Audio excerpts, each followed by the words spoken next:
Hi all, this is Abhay from Propwise. 2024-ൽ CUET PG, IIT JAM, TISNET മുതലായ PG entrance exam target ചെയ്ത് prepare ചെയ്യാൻ ആഗ്രഹിക്കുന്ന ആളുകൾക്കായി പ്രൊപ്പോയ്സ് സംഘടിപ്പിക്കുന്ന free online workshop. കൂടുതൽ വിവരങ്ങൾക്കായി താഴെ കൊടുത്തിരിക്കുന്ന ഡിസ്ക്രിപ്ഷൻ ചെക്ക് ചെയ്യുക. ഡിസ്ക്രിപ്ഷനിൽ കൊടുത്തിരിക്കുന്ന ഫോം ഫില്ല് ചെയ്ത് എത്രയും പെട്ടെന്ന് രജിസ്റ്റർ ചെയ്യുക. Dash is a term used to request for delayed publication. Delayed പബ്ലിക്കേഷനെ ഇൻഡിക്കേറ്റ് ചെയ്യുന്ന ടേം ഏതാണ് എന്നുള്ളതാണ് ചോദ്യം. ഡെഡ് ലൈൻ ആണോ? ഡെഡ് ലൈൻ എന്ന് പറയുന്നത് നമുക്കൊരു അസൈൻമെന്റ് സബ്മിറ്റ് ചെയ്യാനുള്ള അല്ലെങ്കിൽ ഒരു വർക്ക് സബ്മിറ്റ് ചെയ്യാനുള്ള അവസാന തീയതിയാണ് നമ്മൾ ഡെഡ് ലൈൻ എന്ന് പറയുന്നത്. പിന്നെ ഉള്ളത് എംബാർഗോ, എക്സെംബാർഗോ എന്നുള്ളതാണ്. എക്സെംബാർഗോ ഒരു പ്രോപ്പർ മീനിങ് അതിന്റെ ഐഡന്റിഫൈ ചെയ്യാൻ പറ്റിയിട്ടില്ല. പിന്നെ ഉള്ളത് എംബാർഗോ ആൻഡ് ഡേറ്റ് ലൈൻ. ഇതിന് ശരിയായിട്ടുള്ള ഉത്തരം വരുന്നത് എംബാർഗോ എന്നുള്ളതാണ്. Embargo is a term used to request for delayed publication. പിന്നെ നാലാമത്തെ ഓപ്ഷൻ വരുന്നത് ഡേറ്റ് ലൈൻ ആണ്. ഡേറ്റ് ലൈൻ എന്ന് പറയുന്നത് നമ്മളൊരു ന്യൂസ് പേപ്പറിൽ അല്ലെങ്കിൽ ഒരു ഡിജിറ്റൽ ആർട്ടിക്കിളിലായാലും അതിന്റെ ഡേറ്റ് അല്ലെങ്കിൽ പ്ലേസ് മെൻഷൻ ചെയ്യുന്ന ഒരു ലൈനിനെയാണ് നമ്മൾ ഡേറ്റ് ലൈൻ എന്ന് പറയുന്നത്. So embargo is a term used to request for delayed publication. Next question. Who was the first chairperson of Press Council of India? Press Council of India വളരെ വളരെ important ആയിട്ട് cover ചെയ്യേണ്ട ഒരു topic ആണ്, ഒരിക്കലും വിട്ടുപോകരുത്. So who was the first chairperson of press council of India? ഉത്തരം നോക്കാം. ആൻസർ 1 ജസ്റ്റിസ് JR മുധോൽക്കർ ആണ് first chairperson of press council of India. എന്താണ് press council of India? The press council of India is a statutory body created by Press Council of Act of 1978. 1978 press council ആക്ടിലൂടെ നിലവിൽ വന്ന ഒരു statutory ബോഡിയാണ്. It is the apex body of the regulation of print media in India. Print മീഡിയയാണ് കൂടുതലും press council of India നോക്കുന്നത്. ബാക്കി digital media, television media ഇതെല്ലാം വേറെ ഓർഗനൈസേഷൻസ് ആണ് ഡീൽ ചെയ്യുന്നത്. So press council of India is basically focused on print media. So justice JR Mudholkar ആണ് first chairperson of press council of India. Press council of ഇന്ത്യയുടെ current chairperson ആരാണ് എന്നുള്ളത് വളരെ important ആയിട്ടുള്ള കാര്യമാണ്. ജസ്റ്റിസ് രഞ്ജന പ്രകാശ് ദേശായി. ജസ്റ്റിസ് രഞ്ജന പ്രകാശ് ദേശായി ആണ് current chairperson of press council of India. എപ്പോഴും ഒരു റിട്ടയർഡ് ജസ്റ്റിസ് ആയിരിക്കും ചെയർപേഴ്സൺ ആയിട്ട് വരുന്നത്. പിന്നെ അതിൻ്റെ അടിയിൽ ഒരു ബോഡി ഓഫ് ആൾക്കാരുണ്ട്. ഇവരായിരിക്കും പ്രസിന്റെ റെഗുലേഷൻ, അതുപോലെ പ്രസിന്റെ പ്രിന്റ് മീഡിയ ആയിട്ട് റിലേറ്റ് ചെയ്തിട്ടുള്ള കംപ്ലൈൻസ് സ്വീകരിക്കുക, അതിൽ ഒത്തുതീർപ്പുകൾ ഉണ്ടാക്കുക, അങ്ങനെയുള്ള കാര്യങ്ങളൊക്കെ ചെയ്യുന്നത് പ്രസ് കൗൺസിൽ ഓഫ് ഇന്ത്യ. ഇത് വെറും ഒരു ഔട്ട്ലൈൻ മാത്രമാണ്. ഇതിനെക്കുറിച്ച് ഡീറ്റെയിൽ ആയിട്ടുള്ള ഡാറ്റാസ് കളക്ട് ചെയ്ത് അത് പഠിക്കുക തന്നെ വേണം. ഒരിക്കലും മിസ് ചെയ്യാൻ പറ്റാത്ത വളരെ വളരെ ഇമ്പോർട്ടൻ്റ് ആയിട്ടുള്ള ഒരു ടോപ്പിക്കാണ് പ്രസ് കൗൺസിൽ ഓഫ് ഇന്ത്യ. അടുത്ത ചോദ്യം. Which union ministry launched the mission Antyodaya Survekshan 2022-23 on 9th February 2023? Current അഫയേഴ്സിൽ വരുന്ന ഒരു ക്വസ്റ്റ്യൻ ആണ്. 9th February 2023 ഡേറ്റ് ഉള്ളത് കൊണ്ട്. സോ ഗവൺമെന്റ് പുതിയതായിട്ട് ലോഞ്ച് ചെയ്യുന്ന മിഷനെ കുറിച്ച് അപ്ഡേറ്റഡ് ആയിരിക്കണം എന്ന് നേരത്തെ പറഞ്ഞു. സോ ഉത്തരത്തിലോട്ട് പോവാം. Answer 4 ministry of rural development. Ministry of rural development ആണ് ഈ മിഷന്റെ പെർട്ടിക്കുലർ മിഷന്റെ ലോഞ്ച് ചെയ്തത്. ഈ റൂറൽ ഡെവലപ്മെന്റ് മിനിസ്ട്രി ആണ് അന്ത്യോദയ സർവേക്ഷാൻ എന്ന് പറയുന്ന മിഷൻ ലോഞ്ച് ചെയ്തിരിക്കുന്നത്. മറ്റു മിഷൻസിനെ കുറിച്ചും അപ്ഡേറ്റഡ് ആയിട്ടിരിക്കും. അടുത്ത question. Identify the scholar associated with reception theory. Reception theory ഞാൻ നേരത്തെ പറഞ്ഞു, communication models and communication theories. നമ്മുടെ as per the CUET syllabus വളരെ ഫോക്കസ് കൊടുത്ത് പഠിക്കേണ്ട ഒരു ടോപ്പിക്കാണ്. ഇതിന്റെ ഉത്തരത്തിലോട്ട് പോകും. ആൻസർ 1 സ്റ്റുവാർട്ട് ഹാൾ ആണ് റിസപ്ഷൻ തിയറി. അത് നമ്മൾ കമ്മ്യൂണിക്കേഷൻ സ്റ്റഡീസ് കൂടുതലായിട്ട് പഠിക്കുമ്പോൾ സ്റ്റുവാർട്ട് ഹാളിനെ കുറിച്ചും മാർഷൽ മക്ലുഹാനെ കുറിച്ചും വിൽബർ സ്കാമിനെ കുറിച്ചൊക്കെ ഡീറ്റെയിൽ ആയിട്ട് പഠിക്കും. പക്ഷേ നിങ്ങൾ ഓരോ തിയറീസും അവർ പറയുന്ന കോൺസെപ്റ്റിന്റെ ഒക്കെ ബ്രീഫ് ആയിട്ടുള്ള ഒരു ഔട്ട്ലൈൻ മാത്രം എന്താണെന്ന് മനസ്സിലാക്കി വെക്കുക. So here reception theory is a theory proposed by Stuart Hall. Stuart Hall ഒരു സ്കോളർ ആണ്. അദ്ദേഹം ഒരുപാട് കമ്മ്യൂണിക്കേഷൻ എന്ന് പറയുന്ന ഫീൽഡിന് ഒരുപാട് കോൺട്രിബ്യൂട്ട് ചെയ്തൊരു വ്യക്തിയാണ്. Its main principle is that a text can have different meanings to different audience. അതായത് പല ഓഡിയൻസും ഒരേ ടെക്സ്റ്റിനുള്ള അല്ലെങ്കിൽ ഒരു കണ്ടന്റിന് മൾട്ടിപ്പിൾ ഇന്റർപ്രിട്ടേഷൻസ് കൊടുക്കും, അല്ലെങ്കിൽ മൾട്ടിപ്പിൾ മീനിങ്സിലായിരിക്കും പല ഓഡിയൻസും അത് റിസീവ് ചെയ്യുക. അതാണ് റിസപ്ഷൻ തിയറിയുടെ ബേസിക് ആയിട്ടുള്ള ഒരു കോൺസെപ്റ്റ്. പക്ഷേ ഇതിൽ ഒരുപാട് സ്റ്റഡീസ്, ഒരുപാട് ഇൻഡെപ്തിലുള്ള കുറേയധികം കോൺസെപ്റ്റ്സും കാര്യങ്ങളൊക്കെ ഉണ്ട്. സോ റിസപ്ഷൻ തിയറി അസോസിയേറ്റ് ചെയ്തിരിക്കുന്നത് സ്റ്റുവാർട്ട് ഹാളുമായിട്ടാണ് എന്നുള്ളത് മനസ്സിലാക്കി വെക്കുക. അടുത്ത question, which of the following options is or are correct? So ഇത് കുറച്ച് സ്റ്റേറ്റ്മെന്റ്സ് ആണ്, ഇതിൽ ഏതൊക്കെ ആണ് കറക്റ്റ് എന്നുള്ളതാണ് ചോദ്യം. സോ ഇത് ഒന്ന് നോക്കാം. Walt Disney has won the maximum Academy Awards. The world's largest desert is located in Antarctica. Eye is the only organ of the body which is fully grown at the time of the birth. UN was established in the year of 1944. കുറച്ച് confused ആയിട്ടുള്ള അല്ലെങ്കിൽ കുറച്ച് tricky ആയിട്ടുള്ള ഒരു question ആണിത്. അപ്പോൾ ഞാൻ direct ഇതിന്റെ ഉത്തരത്തിലോട്ട് പോവാം, എന്നിട്ട് കുറച്ച് കാര്യങ്ങൾ പറഞ്ഞുതരാം. C, Walt Disney won or received a total of 26 Academy Awards and holds a record of most Academy Awards in the history. So, statement 1 perfect ആണ്, അത് കറക്റ്റ് ആയിട്ടുള്ള സ്റ്റേറ്റ്മെന്റ് ആണ്. പിന്നെ നമ്മൾ ഡെസേർട്ടിനെ കുറിച്ച് പറയുമ്പോൾ സഹാറ അല്ലേ ഏറ്റവും വലിയ ഡെസേർട്ട് എന്ന് വിചാരിക്കും.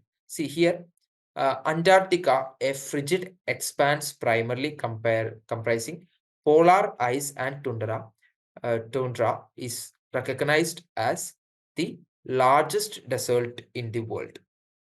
സോ അന്റാർട്ടിക്കയിലുള്ളൊരു മഞ്ഞ് കൊണ്ടുള്ളൊരു മരുഭൂമിയാണ് ലോകത്തിലെ ഏറ്റവും മരുഭൂമിയായിട്ട് കണക്കാക്കുന്നത്. അത് അധികം അറിയപ്പെടാത്തൊരു ഫാക്റ്റാണ്. സോ അതും ഒന്ന് നോക്കി വെക്കാം. പിന്നെ ഉള്ളത് ഐയിനെ കുറിച്ചിട്ടാണ്. ഐയിനെ കുറിച്ചിട്ട് പല തിയറീസ് ഉണ്ട്. ഐയാണ്, അതായത് നമ്മൾ ജനിക്കുമ്പോൾ തന്നെ പൂർണ്ണമായ വളർച്ച പ്രാപിച്ച ഒരേ ഒരു ശരീരാവയവം കണ്ണാണ് എന്ന് പറയുന്നവരൊന്നുണ്ട്, അല്ല എന്ന് പറയുന്നവരുണ്ട്. സോ ആ സ്റ്റേറ്റ്മെന്റ് അങ്ങനെ ഒന്നും നിൽക്കട്ടെ.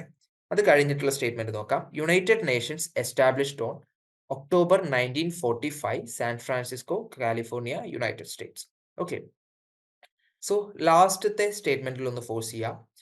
യുണൈറ്റഡ് നേഷൻസ് വളരെ ഇമ്പോർട്ടൻ്റ് ആയിട്ടുള്ള ടോപ്പിക്കാണ്, ഞാൻ പറയാതെ തന്നെ നിങ്ങൾക്ക് അറിയാം, വളരെ ഫോക്കസ് കൊടുത്ത് പഠിക്കേണ്ടതാണ്. സോ അത് എസ്റ്റാബ്ലിഷ് ചെയ്തിരിക്കുന്നത് 1945 ഇനി നമ്മൾ ക്വസ്റ്റ്യനിലോട്ടൊന്ന് തിരിച്ചു പോവാം. ഇവിടെ ഓപ്ഷൻ ഡി എന്ന് പറയുന്നത് തെറ്റാണ്. സി, ഓപ്ഷൻ ഡി, ഈ ഒരൊറ്റ ഉത്തരം അറിഞ്ഞു കഴിഞ്ഞാൽ നിങ്ങൾക്ക് ഈ ഒരു ക്വസ്റ്റ്യൻ മോസ്റ്റ്ലി ക്രാക്ക് ചെയ്യാൻ പറ്റും. United Nations was established in the year of 1945 ആണ്, ഇറ്റ്സ് നോട്ട് 1944. സോ ഡി എന്നുള്ള ഉത്തരം തെറ്റാണ്. അപ്പൊ നമുക്ക് കറക്റ്റ് ഓപ്ഷൻസ് കണ്ടുപിടിക്കാനാണ് പറഞ്ഞിരിക്കുന്നത്. ബാക്കി 3 ഓപ്ഷൻ 1, 2 ആൻഡ് 4, അതിൽ 3ലും ഓപ്ഷൻ ഡി ഉണ്ട്. സോ ഇവിടെ ശരിയായിട്ടുള്ള ഉത്തരം ഓപ്ഷൻ 3 ആണ് എന്നുള്ളത് നമുക്ക് ഐഡന്റിഫൈ ചെയ്യാൻ പറ്റും.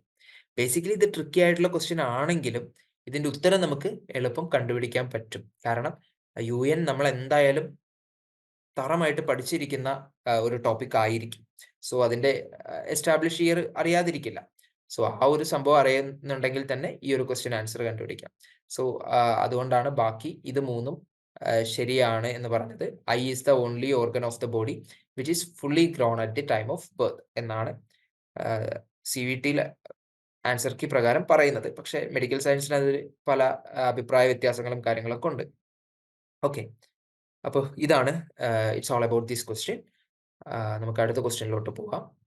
Who was the first Indian to win the Pulitzer prize? നമ്മൾ നേരത്തെ അവാർഡുകളുടെ കാര്യം പറഞ്ഞപ്പോൾ പുലിറ്റ്സർ പ്രൈസ് വളരെ ഇമ്പോർട്ടൻ്റ് ആയിട്ട് പഠിക്കേണ്ട ഒരു ടോപ്പിക്കാണ് എന്ന് പറഞ്ഞു. So first Indian to win the Pulitzer prize എന്നുള്ളതാണ് ക്വസ്റ്റ്യൻ. MV കാമാത്ത്, അരുൺ ഷൗറി, ഗോവിന്ദ് ബഹാരി ലാൽ, സിദ്ദിഖി ഡാനിഷിനെ കുറിച്ചും അദ്ദേഹത്തിന്റെ പ്രൊഫൈലും ഒന്ന് പഠിച്ചു വെക്കാം. Here the answer is 3. The first Indian to win a Pulitzer Prize was Gobind Behari Lal, a journalist in the year of 1937. 1937 അദ്ദേഹത്തിന് Pulitzer prize ലഭിക്കുന്നത്.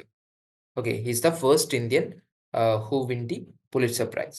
So ഈ പുലിറ്റ്സർ പ്രൈസ് ആദ്യമായിട്ട് അവാർഡ് ചെയ്യുന്നത് 1917 ആണെന്നാണ് എൻ്റെ ഓർമ്മ. സോ റീസെന്റ് ആയിട്ട് പുലിറ്റ്സർ പ്രൈസ് കിട്ടിയവരും പുലിറ്റ്സർ പ്രൈസ് കിട്ടിയ ഇന്ത്യൻസിനെ കുറിച്ച് കുറച്ച് കൂടുതലായിട്ട് ഫോക്കസ് ചെയ്ത് പഠിക്കുക. അതുപോലെ ഈ ഡാനിഷ് സിദ്ദിഖി അദ്ദേഹത്തിനെ കുറിച്ചും, അദ്ദേഹത്തിന് multiple times Pulitzer prize win ചെയ്തൊരു വ്യക്തിയാണ് അദ്ദേഹം. അദ്ദേഹത്തിനെ കുറിച്ചും ഡീറ്റെയിൽ ആയിട്ടൊന്ന് നോക്കി വെക്കാം. അടുത്ത question, the film Pather Panchali was directed by. വളരെ വളരെ സിമ്പിൾ ആയിട്ടുള്ള ഒരു ക്വസ്റ്റ്യൻ ആണ്. ഈ ക്വസ്റ്റ്യൻ ഉത്തരം അറിയാത്തവരായിട്ട് ആരും ഉണ്ടാവില്ല. The film Pather Panchali was directed by Satyajit Ray. Satyajit Ray ആണ് പതേർ പാഞ്ചാലി എന്ന മൂവി അദ്ദേഹത്തിന്റെ മാസ്റ്റർ പീസ് ആയിട്ട് കണക്കാക്കുന്ന ഒരു മൂവിയാണ്. Is a Bengali film maker. So the answer is answer to Satyajit Ray. അത് ബേസിക്കലി അപ്പു എന്ന് പറയുന്ന ഒരു കുട്ടിയുടെ കഥയൊക്കെ പറയുന്ന ഒരു സിനിമയാണ്. എല്ലാവരും മസ്റ്റ് വാച്ച് ചെയ്യേണ്ട ഒരു മൂവിയാണ്. സോ അതൊരു ട്രിലോജി ഉണ്ട് സത്യജിത് റേക്ക്. സത്യജിത് റേയുടെ ഒരു trilogy Pather Panchali, Aparajito and the world of Apu എന്ന് പറയുന്ന ആ ട്രിലോജി അത് ഇടയ്ക്ക് ചോദിച്ചു കണ്ടിട്ടുണ്ട്. സോ അതും ഒന്ന് ഓർത്തു വെക്കുക. So Pather Panchali was directed by Satyajit Ray. അടുത്ത ചോദ്യത്തിലോട്ട് പോവാം. According to the economic survey 2022 and 23, India is the largest mobile manufacture in the world. പൊസിഷനാണ് ചോദിച്ചിരിക്കുന്നത്. സോ ഉത്തരത്തിലോട്ട് പോവാം. ഇത് ആ സമയത്ത് കറണ്ട് അഫയേഴ്സിൽ ഉണ്ടായിരുന്ന ഒരു ചോദ്യമാണ്. Here option 2, second. According to the economic survey 2022 and 23, India is the second largest mobile phone manufacture in the world എന്നുള്ളതാണ് ഉത്തരം. കറണ്ട് അഫയേഴ്സിൽ വന്നൊരു ചോദ്യമാണ്. അടുത്ത ക്വസ്റ്റ്യൻ അഗെയിൻ മാച്ച് ചെയ്യാനുള്ള ക്വസ്റ്റ്യൻ ആണ്. ലെഫ്റ്റ് സൈഡിൽ കുറച്ച് ഫിലിം മേക്കേഴ്സും റൈറ്റ് സൈഡിൽ കുറച്ച് മൂവീസിന്റെ നെയിമുമാണ് തന്നിരിക്കുന്നത്. സോ നമുക്ക് ഡയറക്റ്റ് ആയിട്ട് ഉത്തരത്തിലോട്ട് തന്നെ പോവാം. ആരൊക്കെ ഏതൊക്കെ മൂവിയാണ് ചെയ്തിരിക്കുന്നത് എന്നുള്ളത്. ഇത് വളരെ വേൾഡ് പോപ്പുലർ ആയിട്ടുള്ള, അതായത് സിനിമയുടെ ബിഗിനിങ് ആ ഒരു സ്റ്റേജിൽ ഉള്ള ഫിലിം മേക്കേഴ്സും ആ സമയത്ത് വളരെയധികം പോപ്പുലർ ആയിട്ടുള്ള മൂവീസുമാണ് കൊടുത്തിരിക്കുന്നത്. സോ ഡയറക്റ്റ് ഉത്തരത്തിലോട്ട് പോവാം. ഓസോൺ വെല്ലസ് അദ്ദേഹമാണ് സിറ്റിസൺ കെയ്ൻ എന്ന് പറയുന്ന മൂവിയുടെ ഡയറക്ടർ. D.W. ഗിഫിത്ത് ആണ് the birth of a nation. Robert Wiene the cabinet of doctor Caligari. Sergei Eisenstein ബാറ്റിൽഷിപ്പ്.